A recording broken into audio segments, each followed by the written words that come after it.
o emprego. É verdade. Mas é diferente do cara que não fez. É verdade, mas é diferente do que não fez. Quando você fala que 3 milhões de pessoas fizeram ProUni, se eu tivesse só feito isso na vida, eu já estaria confortado do ponto de vista da minha atuação política. Moralmente falando. Moralmente falando. Falei, olha, 3 milhões de caras... É um erro um pouco pensar assim, né? Se você é o presidente. Não, mas eu não fui. Eu fui ministro da Educação. Você que fez o ProUni também? Foi, porra. Sério? Foi. Eu não sei, pô. Foi da hora demais. Na verdade, você tinha falado. Eu quis. Essa Vamos ideia... só reforçar que ele fez o ProUni. Essa ideia Inclusive, saiu agradecer. diretamente da tua cabeça? Saiu da minha cabeça. Ah, tu estudou uns gringos que já tinham feito algo parecido. Foi coisa engraçada o ProUni. Eu tentei fazer o ProUni na gestão da Marta, na Prefeitura de São Paulo. E não consegui. Não consegui. Aí eu fui trabalhar no Ministério do Planejamento em Brasília. Não conseguiu porque não dava? Não tinha vingou. dinheiro? Não vingou. Não tinha força política para essa ideia no momento. Não consegui implementar. Tá. Era a ideia exatamente a mesma. Mas troca de tributo por bolsa de estudo. Não consegui fazer em São Paulo. Por várias razões. Fui para Brasília no Ministério do Planejamento. E a minha mulher, por sorte, era professora da USP também. Se licenciou da USP para atuar no Ministério da Educação. E aí a minha mulher chegou para mim, me ligou, falou, cara, tá acontecendo um desastre nesse país. Muita gente passando necessidade por falta de estudo, tá. E teve um dia específico que ela falou para mim, cara, Fernando, eu não aguento mais, meu. Eu tô lendo uma carta de uma mãe aqui, eu tô chorando. Essa mãe tá pagando o FIES de um filho que morreu. Porque não tinha seguro no FIES. Então morria, o fiador ficava responsável pelo filho morto. Imagina pagando a faculdade do filho morto. Uma mãe. Bad vibes. Todo mês tem que lembrar, meu filho morreu e tá aqui um dinheiro que eu não vou ter por causa da morte do meu filho. É isso, cara. A Estela, a minha mulher, a Estela, chorava no telefone. E ela falava, pô, eu falei pra você já, cara, pega aquela tua ideia de São Paulo e traz pra Brasília. Eu falei, mas não deu certo. Nesse dia eu falei, eu tomei a decisão de falar, não, eu vou retomar esses projetos. Ela insistiu tanto, se não fosse ela não tinha problema.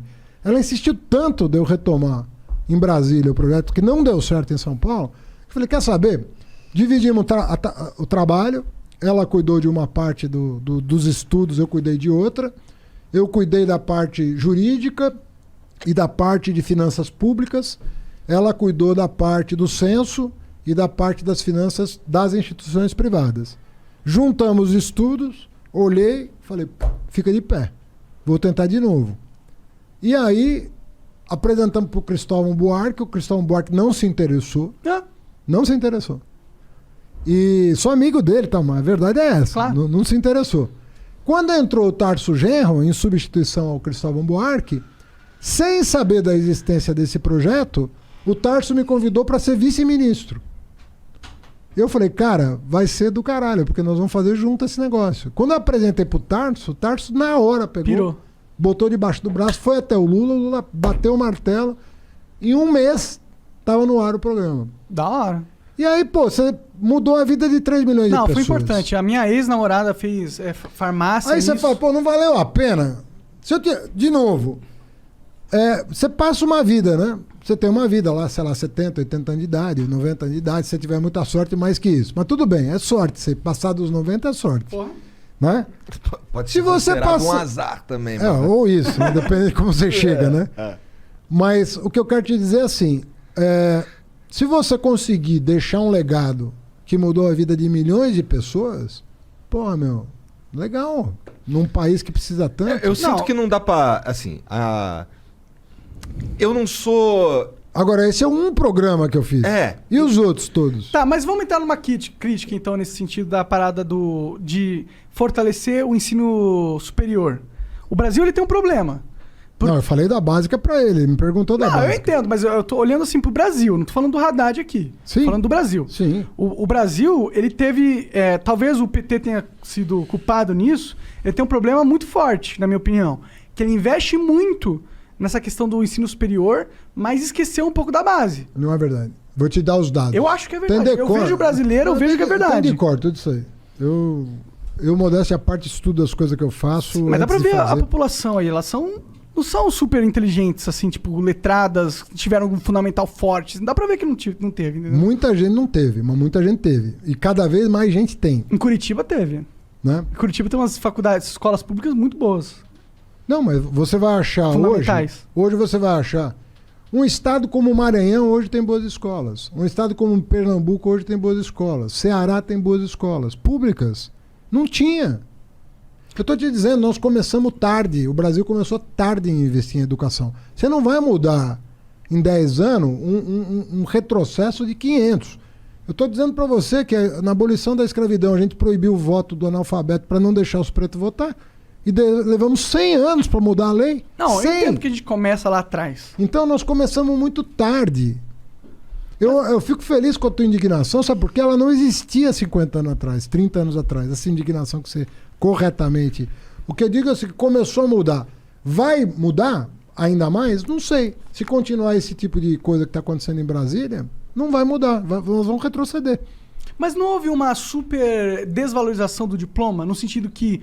Porra, um monte de gente formada aí que não realmente sabe exercer. Mas se a economia bombar, isso tudo se arruma. Mas é ruim você Entendeu? formar as pessoas por estatística, não é? Tipo, você... Estatística como? no sentido... Ó, você forma pessoas para elas cumprirem uma função na sociedade, certo? Ah, sim. Você está dizendo dar o diploma por dar.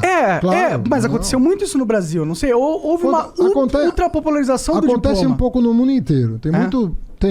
infelizmente tem muita mercantilização de diploma no mundo inteiro. Sobretudo onde é livre. Tem um monte de faculdade aí que dá diploma online, mas que você não aprende porra nenhuma, mas você ganha diploma. Cara, tem muita tapa na cara aqui, mano. Chega pra lá. Tem muita mercantilização de diploma mesmo.